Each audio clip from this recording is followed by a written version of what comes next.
Halo teman-teman semua, hari ini saya ingin menceritakan tentang syarat dan ketentuan yang ada di dalam exchange counter. Ya, buat Anda yang mungkin belum mengerti bagaimana caranya melakukan transaksi di dalam exchange counter, bisa nanti minta ya ke para pengguna Anda supaya bisa dapat link tentang video tutorial bagaimana caranya melakukan transaksi di dalam exchange counter. Oke. Nah, perlu diingat bahwa ada 3 pihak di dalam exchange counter ini. Ada penjual, orang yang menjual VP. Ada pembeli, orang yang membeli VP. Ada perusahaan. Perusahaan ini sifatnya membeli VP dan juga menjadi penengah antara penjual dan pembeli. Oke. Nah, waktu operasi dari exchange counter ini kira-kira jam 10 pagi sampai jam 10 malam. Jadi tidak lebih ya. Jadi kalau lebih dari jam 10 malam udah tutup, kurang dari jam 10 pagi masih belum buka. Jadi Anda perlu ingat bahwa operasinya jam 10 pagi sampai jam 10 malam aja. Oke. Nah, kalau misalkan dalam kondisi tutup, maka kita sebagai penjual tidak bisa melakukan penjualan TV. Sebagai pembeli pun kita nggak bisa melakukan pembelian TV. Perusahaan juga tidak bisa melakukan pembelian TV dan tidak bisa menengahi kedua belah pihak. Oke. Jadi ketika lagi tutup, semuanya tutup, nggak bisa ngapa-ngapain. Oke. Tidak bisa melakukan transaksi di dalam exchange counter ini. Oke. Nah, bagaimana caranya kita melakukan transaksi? Yang pertama adalah proses transaksi jual ke perusahaan. Perusahaan ini sifatnya hanya bisa membeli, tidak bisa menjual. Karena kan perusahaan tidak menjual poin ya. Perusahaan hanya bisa membeli poin aja dari kita, beli TV dari kita. Oke. Nah, misalkan contoh, ini perusahaan. Ya, perusahaan akan meletakkan namanya order pembelian. Order pembeliannya misalkan ada A 5 VP, B 10 VP, C 5 VP, dan D 20 VP misalkan. Dan kita punya 10 VP untuk kita jual nih. Nah, kita misalkan mau menjual ke perusahaan, maka kita akan menjual ke B. Ketika kita menjual ke B, maka statusnya dari tertunda akan berubah menjadi status proses. Ketika menjadi status proses, maka perusahaan akan melakukan transfer ke kita. Ketika melakukan transfer ke kita sebagai penjual, kita akan diminta untuk melakukan konfirmasi. Setelah kita melakukan konfirmasi, maka secara otomatis penjual akan mengembalikan VP-nya ke perusahaan atau VP diambil lah ya sama perusahaan.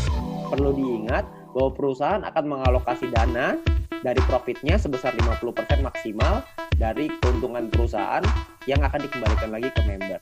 Jadi order pembelian ini akan disesuaikan dengan profit perusahaan. Oke. Nah, ada lagi proses kedua, yaitu proses jual beli antara member ya. Kenapa harus ada jual beli sih antara member?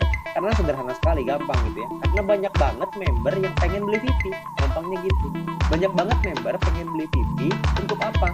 Supaya mereka bisa membeli paket yang lebih tinggi, supaya mereka bisa menikmati keuntungan yang lebih tinggi. Tapi Anda nggak usah khawatir, karena beli ini tidak bersifat wajib ya, tidak bukan keharusan, tapi opsional. Kalau Anda mau, monggo, silakan. Kalau Anda nggak mau, juga nggak apa-apa. Oke, prosesnya kurang lebih seperti ini. Anda sebagai pembeli, Anda akan meletakkan order pembelian. Misalkan si A akan taruh 5 VP, si B taruh 10 VP, si C taruh 5 VP, si D taruh 20 VP. Nah, Anda sama nih, Anda cuma punya 10 VP. Anda misalkan milih si B. Oke, Anda klik si B, maka sama juga prosesnya, statusnya ya, dari tertunda akan berubah menjadi proses. Ketika berubah menjadi proses, maka pembeli akan dikasih waktu 3 jam untuk melakukan transfer ke penjual. Kalau dalam 3 jam ini tidak dilakukan transfer, maka pembelian tersebut batal. Kalau pembelian tersebut batal, maka si pembeli harus melakukan order pembelian ulang supaya VP-nya dia bisa supaya dia bisa beli VP ke penjual ya. Nah, ketika misalkan kita bicara kalau jalan aja deh, kalau semua prosesnya jalan. Kalau jalan, maka si pembeli akan dikasih satu list nih, ada penjualnya siapa, VP-nya berapa, jumlahnya berapa, nama rekeningnya berapa, nama rekeningnya berapa. Jadi di sini akan ada listnya, ada datanya nanti. Nah, perlu diingat Anda sebagai pembeli, Anda harus pastiin nomor rekening dan nama rekeningnya sama antara di exchange counter dengan kita. Jangan sampai berbeda. Kalau misalkan beda, nanti salah transfer repot, nggak bisa diapa-apain. Ya, jadi Anda perlu pastiin dulu nomor rekening sama nomor rekening sama. Kalau sudah sama, bisa transfer. Kalau nggak sama, Anda bisa cek ke pembeli, penjual, Anda bisa pastiin dulu tuh nomor rekeningnya bener nggak nih? Penjual masukin nomor rekeningnya udah bener atau belum? Kalau misalkan salah, jangan ditransfer. Ingat ya, jangan ditransfer. Oke? Nah, kalau misalkan sudah benar, Anda melakukan transfer misalkan, maka si pembeli melakukan transfer. Setelah melakukan transfer, maka di dalam sistem akan meminta untuk Anda mengunggah bukti transfer. Ya, Setelah Anda mengunggah bukti transfer, maka si penjual akan diminta untuk melakukan konfirmasi. Kalau si penjual melakukan konfirmasi, maka secara otomatis penjual akan mengirimkan PP-nya ke si pembeli. Sederhana sekali. Oke, tapi kita sama-sama tahu dalam proses seperti ini transfernya kadang-kadang bermasalah. Nah, kalau misalkan transfernya bermasalah gimana? Transfer masalah itu maksudnya apa sih? Maksudnya gini nih. Ada orang misalkan salah transfer, jumlahnya salah. Ada juga yang mungkin bukti transfernya palsu. Ada juga mungkin yang transfernya kelebihan, nggak mungkin lah ya kalau kelebihan. Ya jadi mungkin banyak masalah lah ya. Masalahnya apapun itu, maka sebagai pembeli dan sebagai penjual Anda bisa melakukan protes. Ya, kalau Anda melakukan protes, maka secara otomatis akan diminta untuk mengunggah bukti transfer sebagai pembeli, sebagai penjual Anda akan diminta mutasi rekening. Salah satu pihak pasti ada yang salah. Jika ada yang terbukti bersalah, maka manajemen berhak untuk membersihkan akun video tersebut hingga pemberitahuan lebih lanjut. Ya, jadi Anda kalau misalnya Anda yang menipu, ujung-ujungnya Anda juga yang menipu. Jadi lebih baik jangan lempeng. Ya, kita ikutin aja aturannya, kita cari uang dengan halal. Oke. Nah, lalu ada syarat dan ketentuan umum. Ya, misalkan ada bukti transfer palsu. Kalau pembeli mengunggah bukti transfer palsu, maka secara otomatis akunnya akan dibekukan secara permanen karena ini adalah tindak penipuan. Kalau penipuan harus ditindak dengan tegas. Saya yakin teman-teman semua juga pasti bilang. Nah, terus yang kedua, dengan sengaja mengganti nama Anda dengan nama orang lain akan dinilai sebagai sebuah kecurangan juga. Dan transaksi Anda akan dibekukan jika salah satu melakukan protes dan akan di-review dulu ya sama perusahaan, akan dicek siapa yang salah, siapa yang benar, siapa yang salah, maka akan langsung ditindak dan akan diberikan sanksi. Karena ini juga sama tindakannya penipuan. Oke. Nah, proses protes berapa lama? Proses penyelesaian protes itu kira-kira memakan waktu 1-3 hari. Kalau belum selesai, maka kedua belah pihak bisa mengirimkan email kepada customer service untuk ditindaklanjuti. 1 hari itu untuk yang tidak ada masalah ya. Kalau nggak ada masalah akan dilepas pembukuannya, diberi kunci akunnya gitu ya, dibekuin dulu. Sementara kalau misalkan nggak ada masalah akan dilepas. Kalau misalkan yang masih bermasalah maka akan tetap dibekukan atau tetap dikunci sampai masalah itu selesai. Kalau sudah selesai baru akan dilepas semuanya.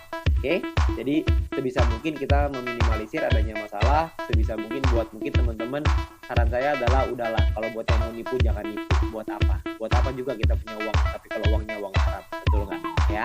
Nah, informasi tambahan untuk Anda, sebagai penjual maksimal Anda hanya bisa melakukan 4 transaksi pending atau tertunda.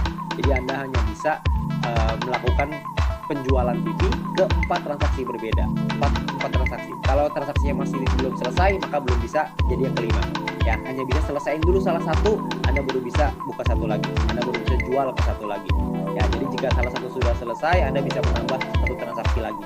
Intinya maksimal 4 transaksi yang masih dalam berjalan dalam satu waktu yang bersamaan. Penjual juga hanya bisa melakukan penjualan PP maksimal 2.000 PP per hari. Oke, itu maksimal. Ya. Nah, dan pembeli maksimal hanya bisa memasukkan 10 order pembelian dalam satu hari. Nominal minimalnya adalah 5 PP, nominal maksimalnya adalah 300 PP. Oke. Nah, perlu Anda ingat kalau misalkan exchange counter sudah tutup dan masih ada transaksi yang masih proses, maka transaksi akan dilanjutkan besok. Misalkan contoh, kalau misalkan Anda melakukan transfer misalkan jam 9.30 malam, ya Anda mengunggah bukti transfer nih 9.30 malam. Sayangnya si penjual lupa, nggak ngeliat lagi, pasar keburu tutup. Ya. Terus gimana dong? Uangnya udah transfer nih, nanti saya rugi dong apa segala macam. Tenang aja, Anda nggak bakal rugi karena pembelian Anda, proses pembelian Anda itu masih dalam proses. Jadi bisa dilanjutin besok. Ketika pasarnya sudah buka lagi, penjual melakukan konfirmasi, BP juga akan transfer ke Anda secara otomatis. Oke, jadi Anda nggak usah khawatir, ini semuanya aman. Ya, jadi Anda nggak langsung hilang tiba-tiba gitu untuk pembeliannya, enggak. Jadi ordernya tetap ada. Nah, sangat disarankan untuk tidak melakukan transfer di atas jam 9.30 malam supaya menghindari hal-hal seperti ini. Ya, jadi kalau misalkan sudah lewat dari 9.30 malam, sebisa mungkin janganlah kita melakukan transfer. Kalaupun melakukan transfer, Anda perlu tahu bahwa ada kemungkinan akan dikonfirmasi besok hari. Ya, tapi Anda nggak usah khawatir, itu semua aman. Ya, nah mungkin itu aja syarat dan ketentuan dan bagaimana caranya melakukan transaksi di dalam exchange counter. Ya, maka Anda perlu ingat bahwa exchange counter ini adalah tempat kita melakukan transaksi, tempat kita menghasilkan penghasilan dari sini ya. PP kita jadi penghasilan untuk kita. Jadi mari kita jaga sama-sama. Kalau misalkan buat Anda yang mungkin ada yang mau nipu, saran saya janganlah. Buat apa kita punya uang haram, hasil nipu buat apa. Ya lebih baik kita usahakan di sini, kita perjuangkan, kita kerja keras, kita cari uang yang halal supaya juga bermanfaat untuk kita dan keluarga. Oke, mungkin sekian dari saya, terima kasih.